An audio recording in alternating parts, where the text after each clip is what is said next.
Hoy nos ocuparemos de la vida de Leonardo da Vinci junto a Francisco I de Francia, es decir, los 2 últimos años de su vida. En el año 1517, Leonardo llegó a Francia, tenía 65.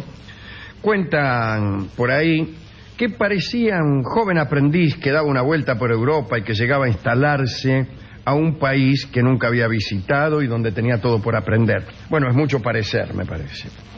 Dicen que lo que en verdad tentó a Leonardo fue la jovialidad del rey de Francia, Francisco I, que era un calavera. Era un calavera. Leonardo esperaba entonces rejuvenecer en Francia.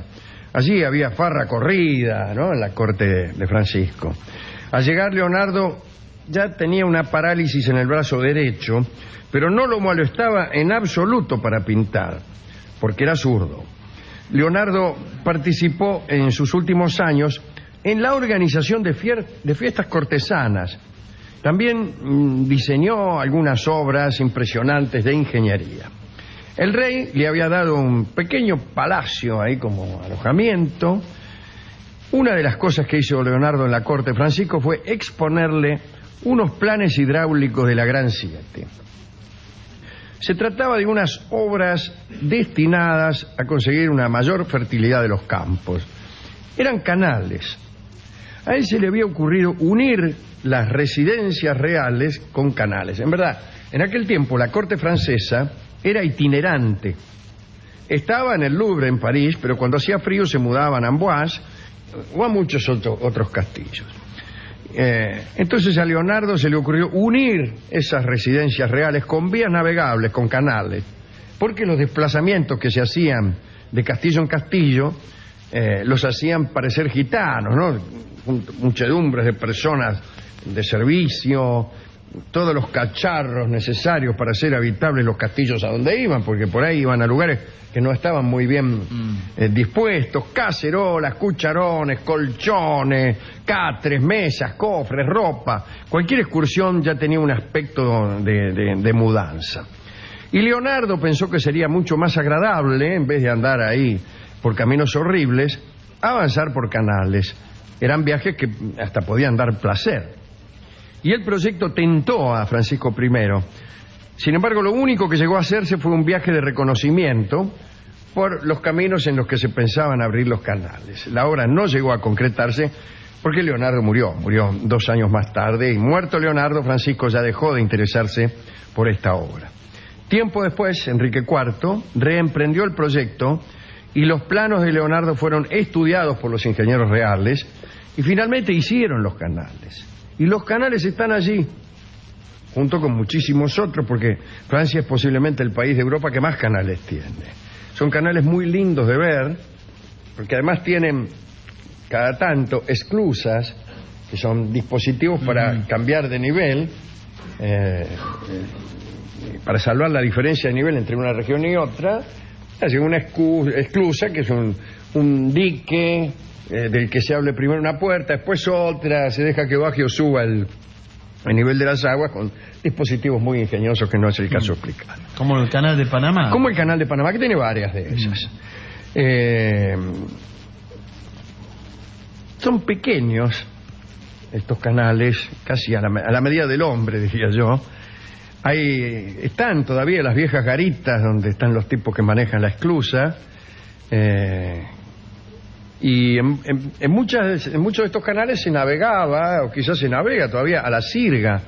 Es decir, hay un camino al borde del canal, y en aquel tiempo venía un caballo, un burro, una mula que tiraba de la cuerda y arrastraba la embarcación. Ahora posiblemente lo hagan con algunos, no digo con autos porque son caminos muy pequeños, pero quién sabe si hay alguna forma de navegar así todavía. Acá en el río Paraná se navegaba a la sirga. Los primeros barcos veleros que llegaron de España o de Europa y que remontaban el río Paraná, imagínense, es un río que tiene su corriente. Y salvo que el viento fuera muy favorable, que tuvieras un viento exactamente contrario a la corriente del Paraná, no podías no tenía mucho margen porque no podía sortar, no podía... es un río no tan ancho. Y entonces se navegaba con sogas. Por ahí anclaban, llevaban una soga a un árbol que estaba a 300 metros y empezaban a tirar. Imagínense lo que sería un viaje. La velocidad. Claro. Sí. Yo voy caminando. Después, bueno, también en Rosario. También se podía esperar ligar un buen viento que por ahí te ahorraba esfuerzos. Y desde luego también remaban, pero era muy, muy trabajoso. Remontar un río bravo era dificilísimo. Y más estos ríos americanos, ¿viste? Son pedazos de río, no son arroyitos. Bueno, Leonardo también diseñó para comodidad de la corte unas casas de madera transportables.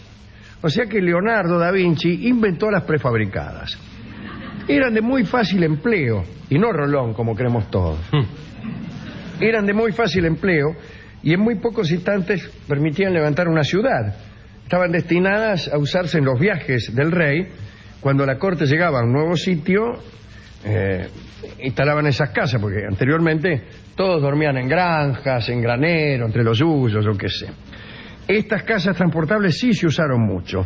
Incluso en la reunión de 1520 entre Francisco I y Enrique VIII de Inglaterra, una reunión donde había unas carpas, unas tiendas, se juntaron, no me acuerdo en qué campo de Francia, y donde en medio Enrique VIII quedó desilusionado porque le pareció que Francisco I era muy farolero, porque las tiendas eran de seda, había minas que estaban bien empinchadas, tomaban vino, qué sé yo, y él había traído un equipamiento mucho más austero, Enrique el rey de Inglaterra, y él, que estaba dudando con quién aliarse, al final quedó más impresionado por Carlos de España, que era más austero.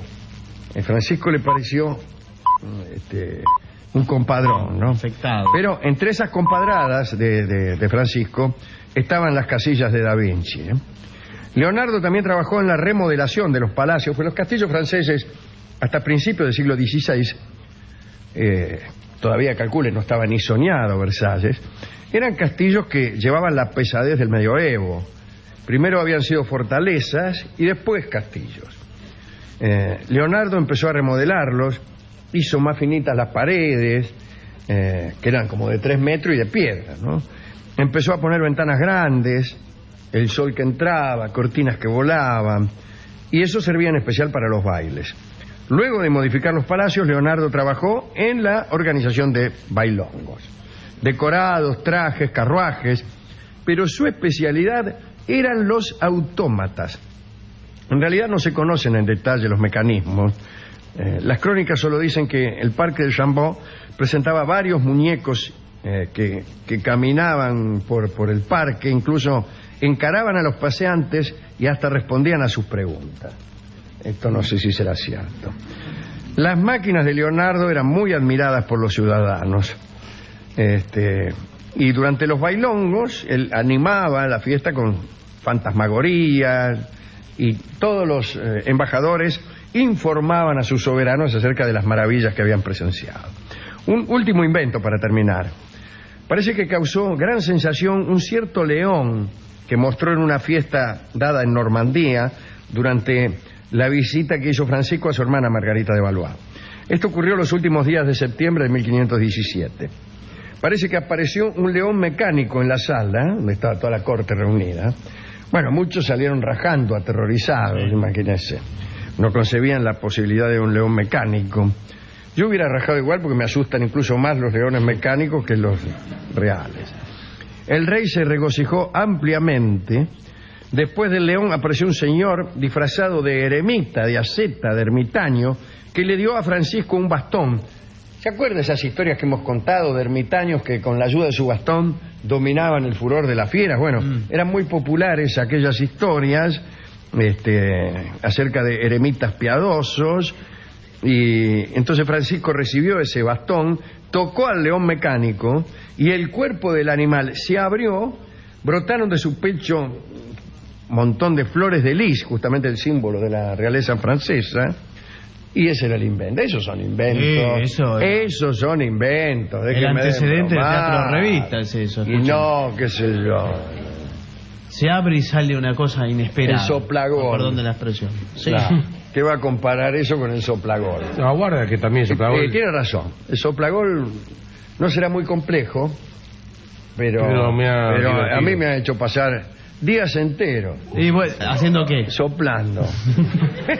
¿No conoce el soplagol? Sí, claro que lo conozco. Es un aparato que usted sopla y una pelotita muy liviana se levanta por el soplido en la punta de una especie de trompetilla.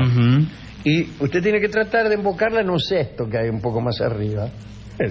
Y bueno, sobre el mismo concepto, pero aspirando, el niño se puede divertir con la pajita y el papelito. Ajá. Usted, por ejemplo...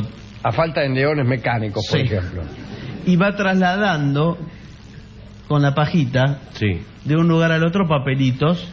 Manteniéndolos, levantándolos con el poder de succión, que él mismo ejerce. Si se le cae, vuelve, retrocede. Claro, pero hace daño a los pulmones. No, pero yo juego el juego de la boca jugado así.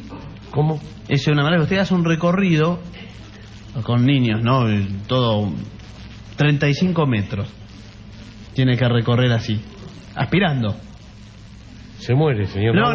Si usted abandona la tarea, vuelve. Hay niños que se desmayan. Está rigurosamente prohibido por el Ministerio de Salud Pública. 35 metros. No, 35 metros yo no puedo hacer ni siquiera respirando en forma normal.